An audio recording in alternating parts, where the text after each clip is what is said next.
আজকে আমি তোমাদেরকে বীরভূম জেলায় দুবরাজপুরের একটি মেয়ের কথা বলছি।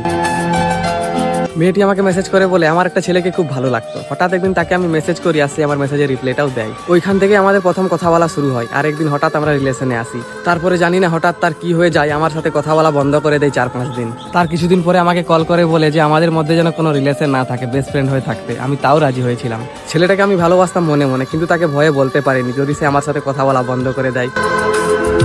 এইভাবে আমাদের কথা বলা অনেক দিন হয়ে গেল। ছেলেটার সাথে দেখা করার আমার অনেক ইচ্ছা ছিল, কিন্তু ওর বাড়ি আমার বাড়ি থেকে অনেক দূরে। একদিন আমি মুর্শিদাবাদ যাই আর ছেলেটার সাথে দেখা করি। ছেলেটা আমাকে বলেছিল যে চল আমার সাথে আমার বাড়ি, কিন্তু আমার সেই টাইমে যাওয়ার সময় হয়নি। তারপরে সেও বাড়ি চলে যায়, আমিও বাড়ি চলে আসি। কিন্তু দেখা করার পর থেকে জানি না কেন সে হঠাৎ কথা বলা বন্ধ করে দিয়েছে।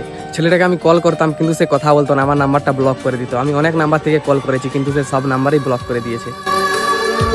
ছেলেটার বন্ধুকেও আমি মেসেজ করে বলেছি যে কেন আমার সাথে এরকম করছে, সে তার বন্ধুকেও ব্লক করে দিত। আর একটাই কথা বলতো যে আমি একা থাকতে চাই। আমাদের ব্যাপার নিয়ে ওর বাড়িতে একটু একটু জানতো, আমাদের বাড়িতেও জানতো, কিন্তু আমি ওর জন্য অনেক কথা শুনেছি আমার বাড়িতে। তারপরে আমাদের বাড়িতে বিয়ে নিয়ে কথা হয়। আমার বাবা নিজের মুখে বলেছিল যে ওই ছেলেটার সাথে আমার বিয়ে দেবে। ছেলেটার সাথে আমি 1 বছর ধরে কথা বলি, আর আমাদের কথা বলা বন্ধ হয়েছে 12 দিন হলো। ছেলেটাকে আমি একটা কথা বলবো, তুই ফিরে আয় আমার জীবনে। আমার জীবনটা এলোমেলো হয়ে গেছে, আমি অপেক্ষা করছি এখনো তোর জন্য।